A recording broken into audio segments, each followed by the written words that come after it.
నమస్తే, welcome to popcorn media entertainment. Kannappa movie అనేది release అయింది, కానీ పబ్లిక్లో మాత్రానికి హిట్ టాకే వచ్చినా కానీ ప్రేక్షకులు మాత్రానికి థియేటర్కి వెళ్ళలేకపోయారు. సో మరి కన్నప్ప 200 కోట్లు పెట్టి సినిమా తీశారు కాబట్టి మరి దీని మీద బడ్జెట్ ఎంత వచ్చింది ఏంటి అనేవన్నీ వాటన్నిటి గురించి తెలియచేయడానికి ఈ రోజు మనతో పాటు ఉన్నారు senior journalist Hema Sundar sir. మరి సార్ని అడిగి ఈ మూవీకి సంబంధించిన అప్డేట్స్ గురించి అయితే అడిగి తెలుసుకుందాం. సార్ నమస్తే. సార్ నమస్తే అమ్మా. సార్ కన్నప్ప మూవీ మనకి లాస్ట్ మంత్ రిలీజ్ అయింది తెలిసిందే. సో మూవీ హిట్ టాక్ వచ్చినా కానీ బట్ జనాలు అనేది థియేటర్కి వెళ్ళలేకపోయారు.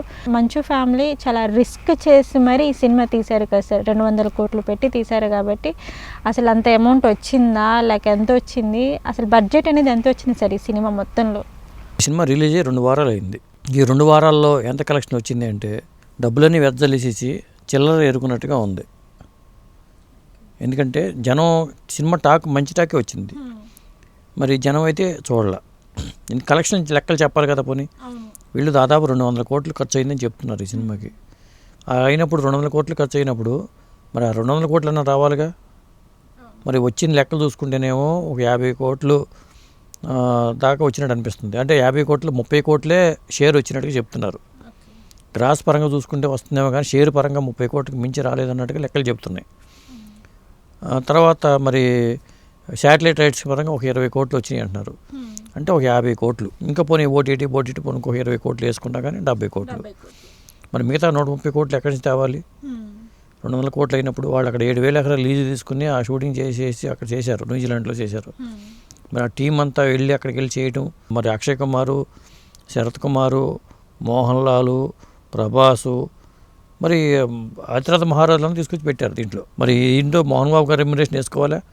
వాళ్ళు నటించిన వాళ్ళ సొంత సినిమా అయినా కానీ ఆ మోహన్ బాబు గారు ఇచ్చే రెమ్యునరేషను, మంచుకి విష్ణుకి ఇచ్చే రెమ్యునరేషను, హీరోయిన్కి ఇచ్చే రెమ్యునరేషన్లో సీజీ వర్క్లు ఇవన్నీ ఖచ్చితంగా అవుతాయి. వాళ్ళు ఏదో 200 కోట్లు అన్నప్పుడు 150 అయి ఉంటాయి కదా. మరి ఆ 100 కోట్లు అయితే భారం పడిపోయినట్టే. మంచు విష్ణుకి 100 కోట్ల భారం పడినట్టే. మరి ఎందుకు చేశారు ఈ రిస్క్ అనేది అర్థం కావట్లేదు. కానీ అది వాళ్ళ తప్పని కూడా మనం చెప్పలేము. సరే, మొత్తానికి అయితే సార్ కలెక్షన్ ఎంత చేసి ఉంటుంది అంటారు? ఇప్పుడు అదే చెప్పేది. ఇప్పుడు కోర్టులో గెలిచిన వాడేమో ఇంటికెళ్ళి ఏడుస్తాడు, ఓడిపోయినాడు అక్కడ ఏడుస్తాడు అని సామెత ఉంది. ఇప్పుడు వీళ్ళు అదే పరిస్థితి. హిట్ అయిందని సంబరపడ్డారు వాళ్ళు. స్టార్టింగ్లో టాక్ వచ్చినప్పుడు హిట్ అయిందని సంబరపడ్డారు. మీడియా పరంగా కూడా పాజిటివ్ రివ్యూలు వచ్చినాయి, చాలా పాజిటివ్ రివ్యూలు వచ్చినాయి. మరి ఆ ప్రకారం కలెక్షన్స్ ఉండాలి కదా. కుబేరా కానీ మిక్స్డ్ టాక్ వచ్చినా కానీ తెలుగులో మాత్రం హిట్ అయింది. అది మనకి కుబేరా కన్నప్ప 2 చూసుకున్నట్లయితే కుబేరాకి ఆల్మోస్ట్ మొత్తం నెగిటివ్ టాకే వచ్చేసింది సార్. బట్ కన్నప్పకి అంత పాజిటివ్ టాక్. కుబేరా ఇంకా తమిళనాడులో ఫ్లాప్ అయింది. మరి కన్నప్పకి కనీసం సెకండ్ హాఫ్ సినిమా బాగుంది ఇంత అనుకున్నారు. పాజిటివ్ టాక్ వచ్చింది కదా, జనం వెళ్ళాలి కదా. మరి కుబేరాకి వెళ్ళిన వాళ్ళు ఇక్కడ ఎందుకు వెళ్ళలేదు? ఒకటి ఏంటంటే సినిమా టికెట్ రేట్ ఎక్కువ ఉండటం ఒకటి, పాప్కార్న్ రేట్లు ఎక్కువ ఉండటం ఒకటి, దానికన్నా ప్రధానంగా అంతకుముందు కుబేరా చూసి ఉండటం ఒకటి. అంటే జనం ఖర్చు పెట్టే ఉంటుంది కదా, ఎన్ని సినిమాలు ఖర్చు పెట్టాలని ఉంటుంది, అదొకటి. వీటన్నిటికన్నా మించి ఏంటంటే ఆ ఫ్యామిలీ మీద కొంచెం నెగిటివ్ ఒపీనియన్ క్రియేట్ అయింది. సోషల్ మీడియాలో ట్రోల్ చేసేవాళ్ళు ఎక్కువైపోయారు ఆ ఫ్యామిలీ మీద. దాంతో ఈ మంచు ఫ్యామిలీ నుంచి సినిమా వస్తుందంటే వాళ్ళు నెగిటివ్ దృష్టితో చూస్తున్నారు. ఇప్పుడు నోరు మంచిదైతే ఊరు మంచిదని సామెత ఉంటుంది కదా. వీళ్ళు మాట్లాడే మాటలు కానీ ఎప్పుడూ కూడా మనం ఆ మాట్లాడే మాటల్లో ఒక నెగిటివ్ ఇంపాక్ట్ వెళ్ళిపోయింది జనాల్లోకి. దాన్ని మార్చలేకపోతున్నాం. అది సినిమాల మీద కూడా పడుతుంది. ఏ హీరో మీదైనా కొద్దిగా నెగిటివ్ క్రియేట్ అయితే అది సినిమా జనం రిజెక్ట్ చేస్తున్నారు, బాయ్కాట్ చేస్తున్నారు. దాన్ని ఎలా పోగొట్టాలనడానికి దాన్ని కసరత్తులు చేయాల్సిందే. అదే కారణం. ఇంత మరి ఇది సినిమా చేసి డబ్బులు రాకపోవడం ఏంటి అంటే ఒక్క రీజన్ తోటే మూవీకి థియేటర్కి జనాలు వెళ్ళలేకపోయారంటారా సార్? మరి అంతే అనుకోవాలి సార్. మరి అలా అనుకున్నట్లయితే మనకి మంచు మనోజ్ గారిది భైరవ మూవీ రిలీజ్ అయ్యింది. ఒకటి ఏంటంటే అసలు ఆ కన్నప్ప సినిమా సబ్జెక్ట్ టచ్ చేయడం తప్పు. ఎందుకంటే అది ఇక్కడ భక్తి కన్నప్ప సినిమా అప్పట్లో మ్యూజికల్ హిట్, పాటలు కానీ సినిమా కానీ పెద్ద హిట్ అయిపోయిన సినిమా, స్టోరీ అందరికీ తెలిసిన సినిమాని మళ్ళీ చేయాల్సిన అవసరం లేదు. దేవదాస్ సినిమాకి నాగేశ్వర గారు ఎంత పెద్ద హిట్టో తెలుసు. మరి కృష్ణ గారు దేవదాస్ చేశారు, ఆడలేదు కదా. అట్లా పాత కళాఖండాలను టచ్ చేసి మనకి మళ్ళీ నాగార్జున గారు నాని గారి కాంబినేషన్లో కూడా దేవదాసు అని చెప్పేసి అది వచ్చింది. అది ఇది కథ కాదు, అదే సినిమాగా తీసినవన్నీ చాలా వరకు ఫ్లాప్ అయినవి ఉన్నాయి. పురాణాలు పక్కన పెడితే పురాణాలుగా తీసినప్పుడు హిట్ అయినాయి. కానీ సోషల్ సబ్జెక్ట్స్ మళ్ళీ చేశారనుకో అది హిట్ అయిన దాఖలాలు లేవు. ముత్యాల ముగ్గు సినిమా ఉంది, అప్పట్లో అది పెద్ద కళాఖండం. అదే ముత్యాల ముగ్గు సినిమాని మళ్ళీ ముత్యాల ముగ్గు అని ఒక సినిమా చేసి అదే కథను తీసుకుని చేసావనుకో కష్టం. ఇది ఎప్పుడు రిస్కే. ఇట్లాంటి ఉదాహరణ చాలా ఉన్నాయి. కాబట్టి అదొక తప్పు చేశారో అనిపిస్తుంది నాకు. సార్ మరి ఇప్పుడు 200 కోట్లు పెట్టి సినిమా తీశారు, జనాలు కూడా థియేటర్కి సరిగ్గా వెళ్ళలేకపోయారు. కలెక్షన్ చూసుకున్నట్లయితే సో అంతంత మాత్రంగానే ఉంది. కాబట్టి ఇప్పుడు మంచు ఫ్యామిలీ పరిస్థితి ఏంటంటారు సార్? అంటే వాళ్ళ దగ్గర డబ్బులు ఉన్నాయా లేవా, ఫైనాన్షియల్గా కుంగిపోయారా, ఇలాంటి కదా డౌట్లు. అంటే ఆల్మోస్ట్ చాలా లాస్ వచ్చేసి ఉంటుంది అనేసి అని అనుకుంటున్నారు. ఈ సినిమానే కాకుండా దీని ముందు తీసిన సినిమాలు చాలా పోయాయి.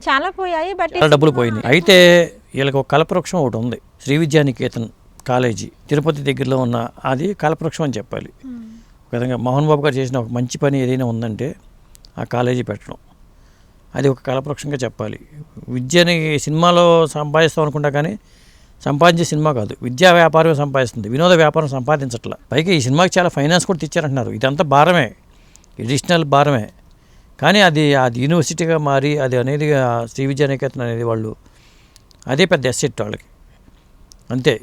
ఇప్పుడు సినిమాలు పోయినా కానీ ఒక విధంగా చెప్పాలంటే వాళ్ళు ఇంతగా నిలదొక్కున్నారు. అదే ఇంకొకళ్ళు అయితే తట్టుకునేవాళ్ళు కాదు.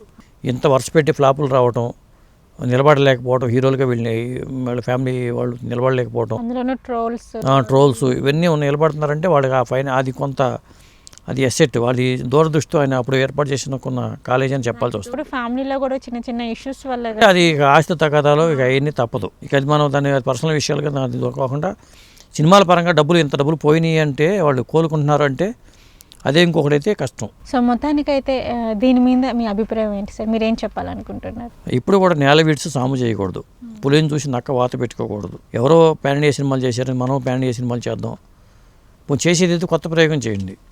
అయినా ఎప్పుడు కూడా మనకు వరుసపెట్టి ఇప్పుడు జూదంలో కూడా ఇది సినిమా అనేది జూదమే అనుకుంటారు కాబట్టి నేను జూదం పరంగా చెప్తా. ఇప్పుడు ప్యాకెట్ అనుకుందాం, ప్యాకెట్ ఒక వ్యక్తికి లాస్ అయిపోయిన వ్యక్తికి ఆ తర్వాత అది కనువిప్పు కలగదు, అతను వెళ్ళిపోవచ్చు.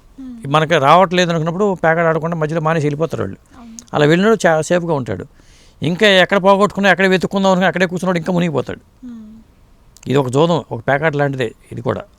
కాబట్టి ఇంకా నేను ఆడుతాను ఉంటాను అనుకోవడం కాదు. ఇండస్ట్రీ పరిస్థితి బాగలా, జనం థియేటర్కి వెళ్ళట్లా.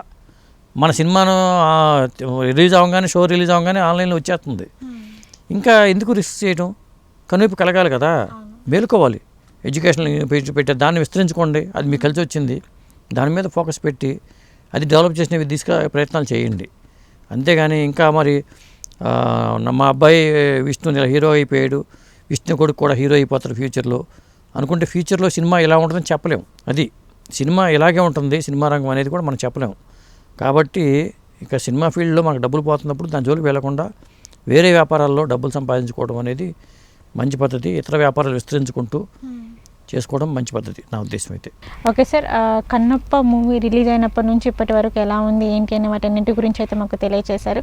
నమస్తే సార్. నమస్తే అమ్మ.